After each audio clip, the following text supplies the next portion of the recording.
perhaps the natural consequences of affecting this clicking would be an advancement of the human species. And alchemy and the Grail probably represent a key, a key element of understanding in how that process works and how we can, reactivate that process.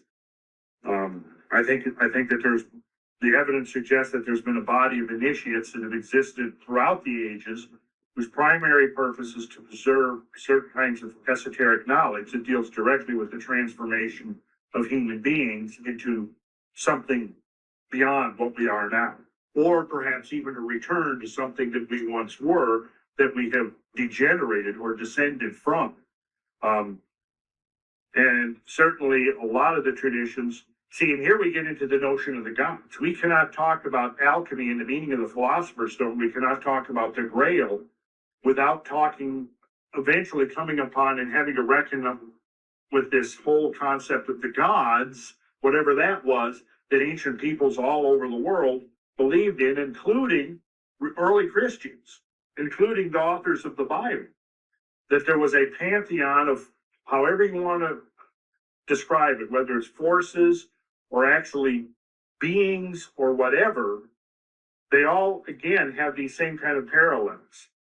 That's why it's so easy to take the parallels between Roman gods and Greek gods. Well, the word in the original Hebrew of the Bible, the word used for God is Elohim, which is spelled with 5 Hebrew letters. Now, this is a little shot of Kabbalah here. Aleph, Lamed, He, Yud, Mem. Elohim. And it ends in the letters Yod, Mem. Well, whenever you have Yod, Mem at the end of a Hebrew word in biblical Hebrew, it renders it plural, just like putting an S on the end of an English word renders it plural. Elohim. This is plural.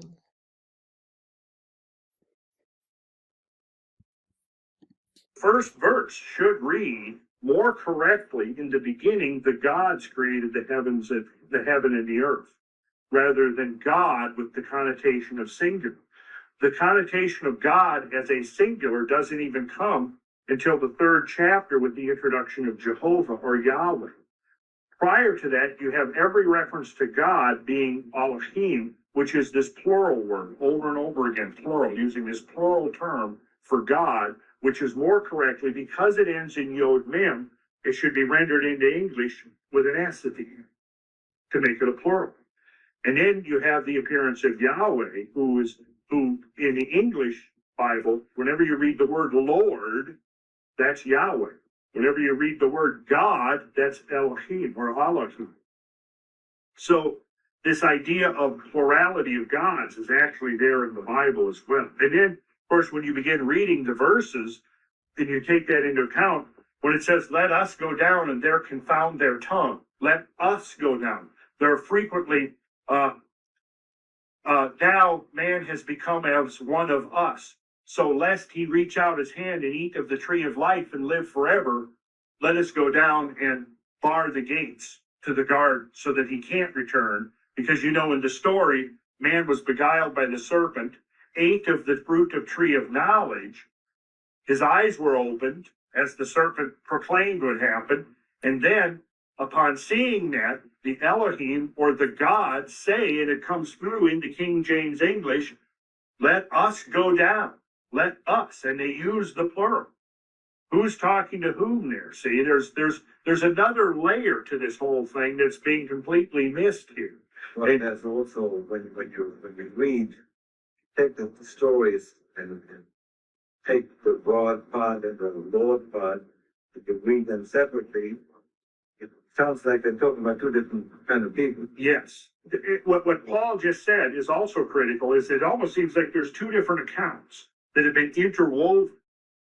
And actually, there have been scholars who have attempted to separate the 2, and they call it the Elohimic account and the Yahwistic account.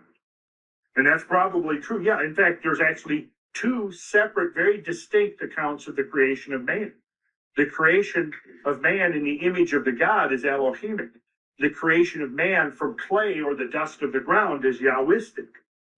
And there's 2, and in the two accounts, there's completely different orders of things that are given. And I have not yet seen mainstream Christians really even attempt to reconcile that at all. Anyways, let's go on. My point is that this idea of the gods is maybe what we're ultimately going to get back to is once we have a handle on what we're talking, what ancient people really meant when they were talking about the gods, and then the idea, just like with the Nephilim, interbreeding with man. I mean, we read that right there in the Bible. It talks about prior to the flood, what happens? There were giants in the earth in those days. And they came in unto the daughters of men and bear these heroic individuals who are apparently hybrids between humans and the gods, whatever the gods are. So perhaps, and this is of course purely speculative, once we get a notion of what we mean by the gods, and again, just like the Bible makes a reference, the Greeks are full of these half-breeds between humans and gods. And when we read the origin of the Pharaoh in Egypt was descended from the gods. And what set him apart was his royal blood. And his royal blood was the signature of the fact that he was descended from gods. So who were the gods? That's the question that it brings us to. Who and what were these gods? Parallelism, here we see the Tarot card, the Ace of Cups, which is totally Grail symbolism. And what we see here is very interesting because there's a great secret right in front of your faces right now. Of that I'm convinced. What do we see here? We see the Grail. We see a hand coming out of a cloud holding this cup. The dove, right? Holy Spirit. We see the dove descending. Here's this idea of descent again. But what's he got in his mouth? He's got a wafer. He's got a wafer with a cross on it. Yep. And he's bringing that wafer and about to deposit that wafer into the cup. You also notice that there's streams of water coming out of the cup that involves this introduction of this disc, this pantacle, whatever this is, into the cup. It's the athanor in which the alchemical transmutation takes place after the introduction of extraterrestrial substances. And I think that's one of the things we're seeing right here. I think that wafer represents matter being introduced from above. The descent of something, the dove is the instrument by which this matter is conveyed and deposited into this cup. And then out of the cup flows the streams of water that are now fertilizing the pond. So there's a lot of meaning in this card, and this is how you penetrate the mysteries, is through the contemplation of the symbols. The legend of the Grail is the Celtic version with particular application to Brit of a universal theme concerning something which has vanished and must be found or invoked again for the redemption of life on earth. John Michel and Christine Rohn wrote that in the 12 Tribe Nations of the Science of Enchanting the Landscape. How many of you read John Michel? Any of the work of John Michel?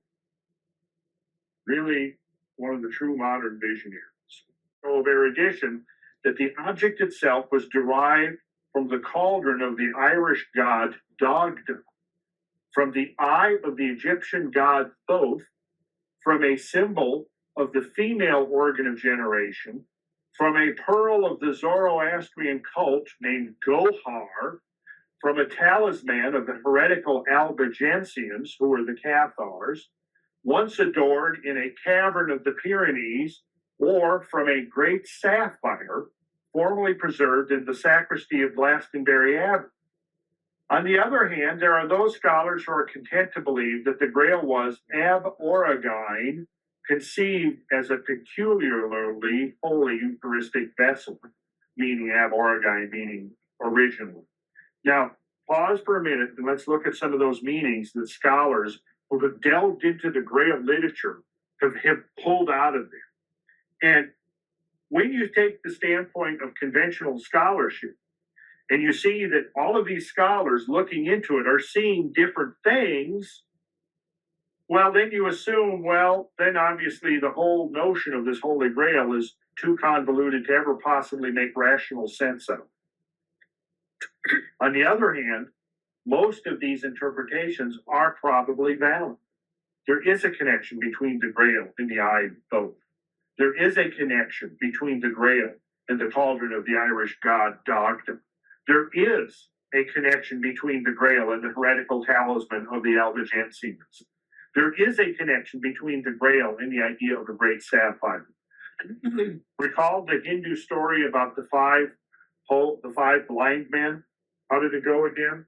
And each one was feeling a different part of the elephant. We've all heard that story. Well, this is what's going on here. One of them was feeling the leg, one was the tail, one was the body, one was an ear, and one was the trunk. And then when they were asked to describe what they were feeling, everyone described something completely different. But if you could stand back and see it with open eyes, you would see that they were all describing different parts of the same animal. Well, that's what's going on here. And you have to take these different parts and try to put them back together. So clearly there's more going on here than meets the eye. So let's go on here. So we've got the bleeding lance. This was also possessed by the Welsh Grail Knight Peredur, a bottomless drinking vessel, a cauldron that could feed an army, an unconquerable sword, and finally, and I find this to be a very significant clue, a stone fallen from heaven, as in Parzival, a stone of destiny or scone on which the Irish and Scots kings were crowned until the English took it away for their coronations of the kings of Great Britain and Westminster. After 700 years, its formal return to Scotland was finally granted. Now, it's significant that the stone used to confer kingship upon the early Scottish kings was, at least according to legend, and I don't know if it's been scientifically proven, but I think it has been confirmed that it is in fact a meteorite, a stone fallen from heaven. Okay, now a lot of people would prefer that these kind of mysteries didn't require any effort and a lot of thought. They'd rather have somebody just stand up there and spell it out and say, here it is, A, B, and C, and this is what it means. That's not how this works. That's not how this process works. This is a process where you basically have to integrate these symbols and these stories into your consciousness. They have to become a part of literally your conscious view of the world. You have to become one with these symbols. And it is only then that you begin to extract the meaning. And somebody like me looks for somebody who can guide me, and I in turn try to guide others, and I don't claim to have the final word on all of this.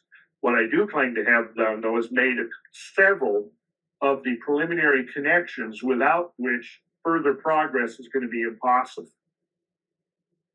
And so my purpose here is to try to share or convey those connections, because this is a big job. And as we now reach the end of the Piscean age and the cosmic hourglass is slowly running out on us, we've got a lot of work to do. Okay, so again, get this imagery in your mind. And part of the occult training that goes on is being able to hold multiple images and symbols in your mind simultaneously. And I think that's a really good analogy. When we look at the sacred architecture, the structures that we saw in the southwestern desert, when we look at the great earthworks, when we look at the Gothic cathedrals, what we're seeing is the hardware. What the software, the literature that we're seeing is the instruction manual, and the rituals that were performed within the sacred structures was the software. So basically that's it. You've got the hardware, which is the infrastructure itself. You've got the ritual. The actions that went on within there is the software, and the literature is the set of specifications, the instruction manual that tells you how to reassemble the machine and activate it.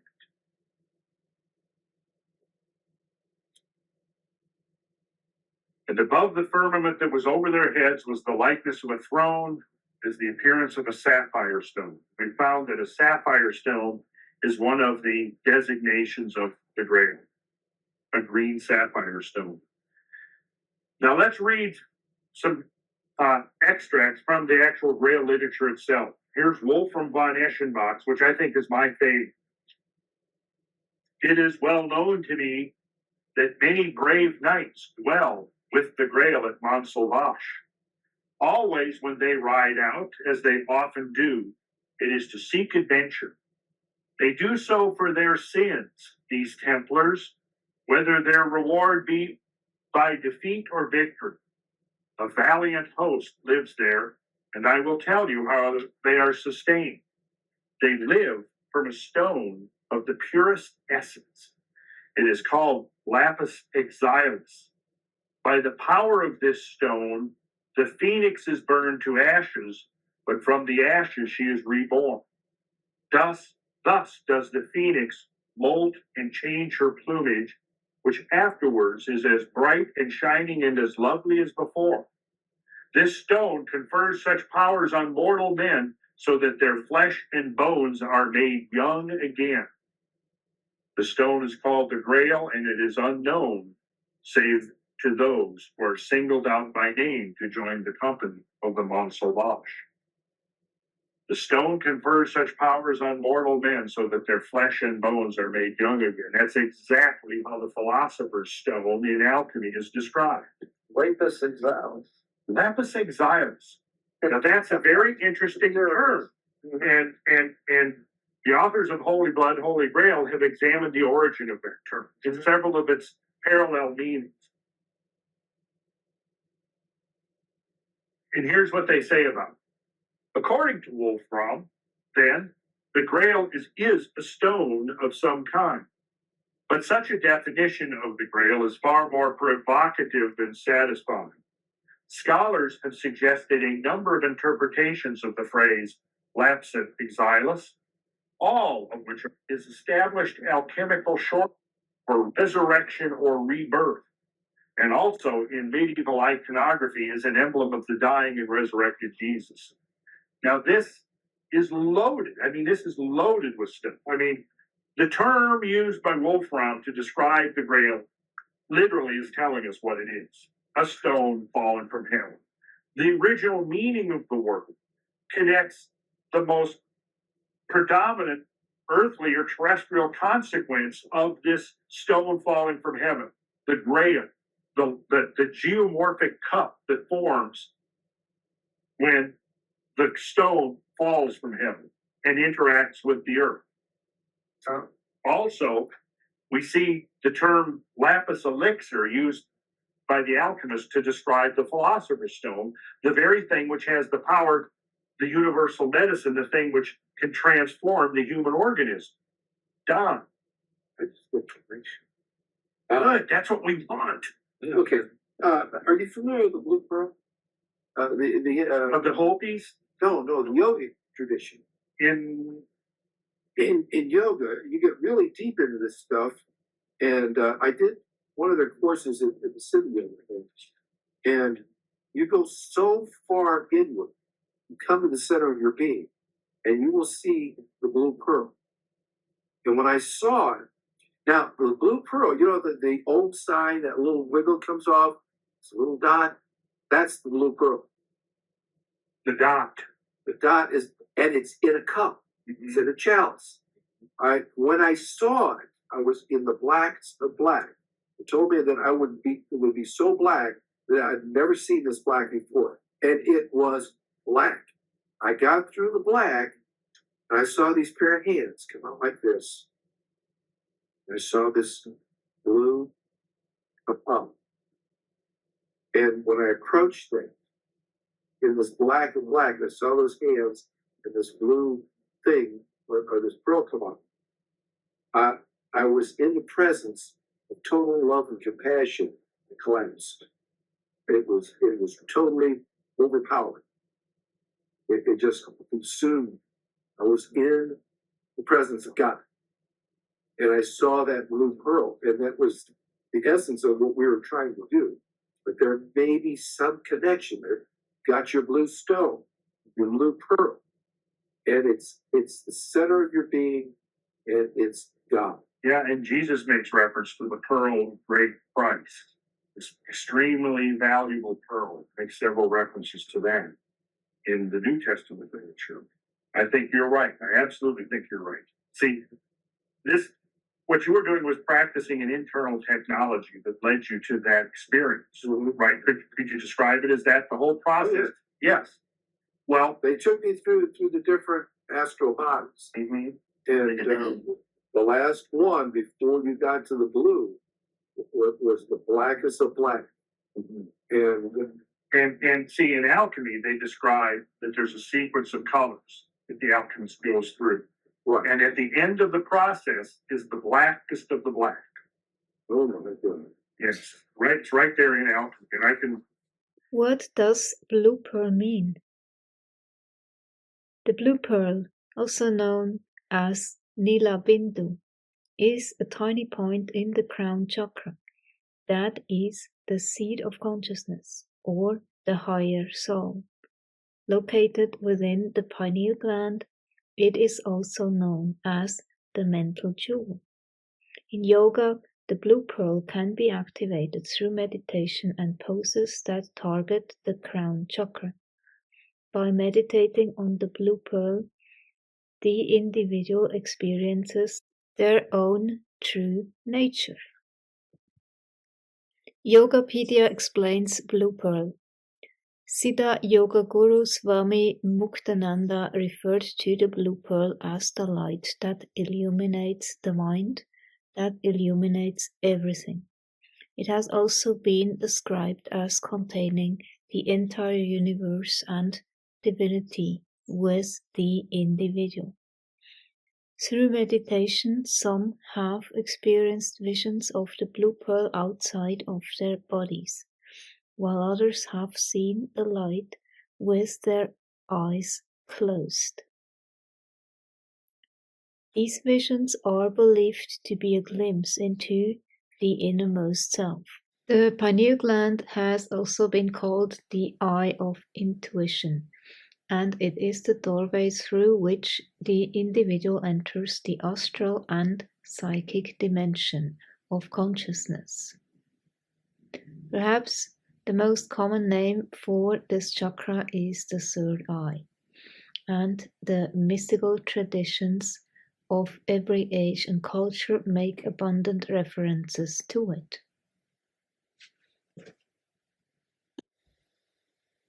The pineal gland acts as a lock on the pituitary. As long as the pineal gland is healthy, the functions of the pituitary are controlled. However, in most of us, the pineal gland started to degenerate when we reached the age of 8, 9, or 10. Then the pituitary began to function and to secrete various hormones which instigated our sexual consciousness, our sensuality, and worldly personality. There you go. At this time, we began to lose touch with our spiritual heritage. Bindu chakra symbol. Even though you cannot physically see the Bindu chakra, it is represented by a symbol through which you can refer it. The symbol looks like a crescent moon with a white drop.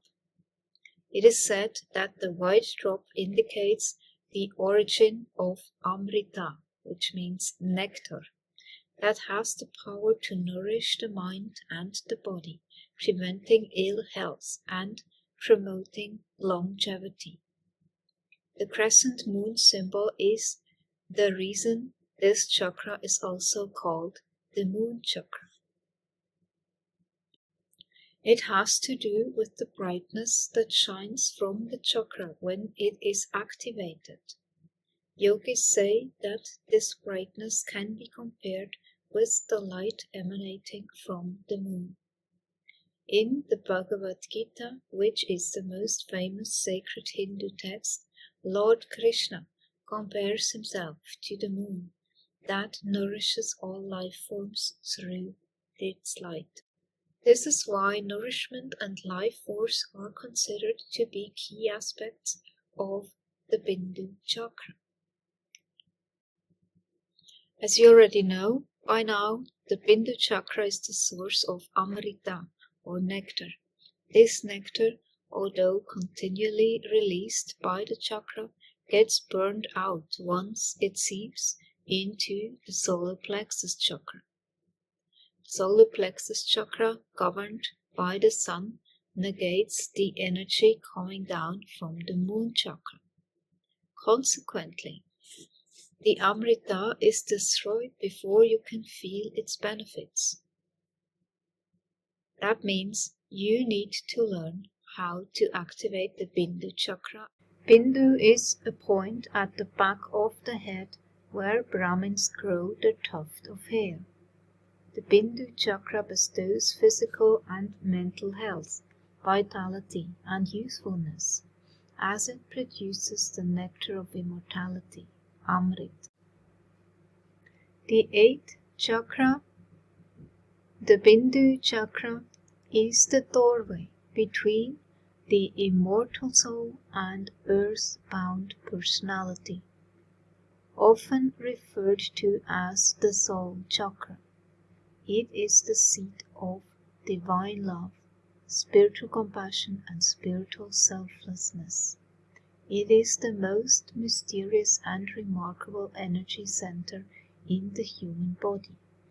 Opening your eighth chakra and stepping through the veil that separates your earthly self from your eternal soul will open your eyes to the vast space beyond the physical plane. Whilst this energy center sleeps, it is similar to a dot, but when awakened, its energy begins to flow or to drip. The Bindu chakra produces truly astonishing effects.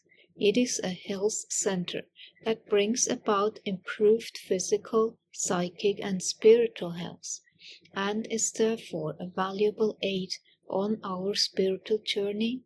It also helps to quieten our emotions and brings harmony and a sense of well-being. With the help of this chakra, one can control hunger and thirst and overcome unhealthy eating habits.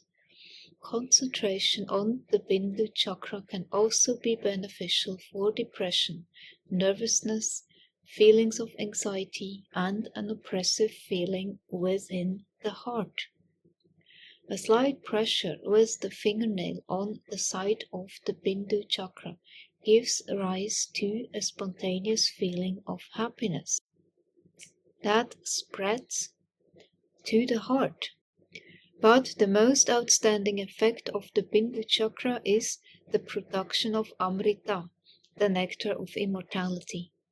On the physical level, this means that with the awakening of the Bindu chakra, the pineal gland, which is connected to the center, becomes active. This gland emits a hormone that has a fountain of youth, influence on body and mind. This is why the rishis gave it the name Amrita, nectar of immortality. The Vishuddhi chakra is responsible for the purification and detoxification of the body. Yogis endeavor to keep the body healthy for as long as possible to enable them to complete their spiritual development in the current lifespan. And this is why the rishis in ancient times thought methods by which this valuable nectar could be gathered within the body and its benefits utilized. They found that they could control the flow of nectar with the help of the Vishuddhi chakra and the tongue. The tongue possesses subtle energy centers, each of which connects to a specific part of the body or organ. Exercises for the Bindu chakra. Kechari mudra.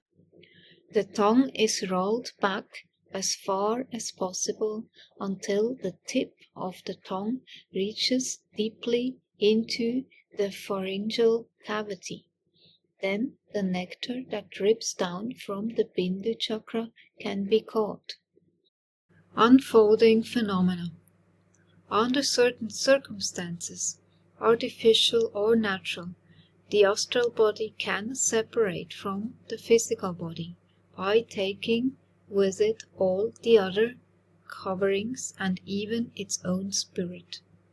This normally happens while the person is asleep, when he loses consciousness and the vital functions are lowered to a minimum level necessary for metabolic exchanges. Many sensitives can easily get out of their body in spontaneous trances, but this can also happen to common people in pathological or special occasions, as for instance a strong emotional shock, debility due to long periods of sickness, voluminous hemorrhaging, surgical shocks, and other traumatic conditions. People can go to distant places. They can describe these places, evaluate their actions and those of others. They can have physical sensations, everything in perfectly conscious conditions, thanks to the connection with the physical brain through the silver string. The silver cord.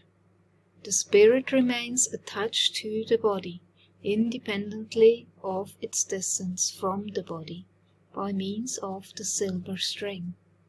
Even the Bible mentions it. Or ever the silver cord be loosed, or the golden bowl be broken, or the pitcher be broken at the fountain, or the wheel broken at the cistern. If it gets torn up, however, death occurs. It is irreversible. According to the reports of spirits, when superior entities tear up the string, the moment a person dies, there is a lightning of great intensity produced by the liberation of energy. This luminous and brilliant string, constituted by some form of high intensity energy, is tied to the physical body by the etheric double, in which it is rooted by the head and by a myriad of filial connections that involve the etheric structure. It could be compared to a cable of high tension, if it were not inconceivably ductile. It can achieve the greatest thinness, thus allowing the spirit of a living person to escape from the physical body and from the etheric on astral trips of millions of kilometers. It does not break and maintain the spirit as the owner and guide of the body, through a marvelous process that has not been explained so far. All vital functions of our bodies are preserved.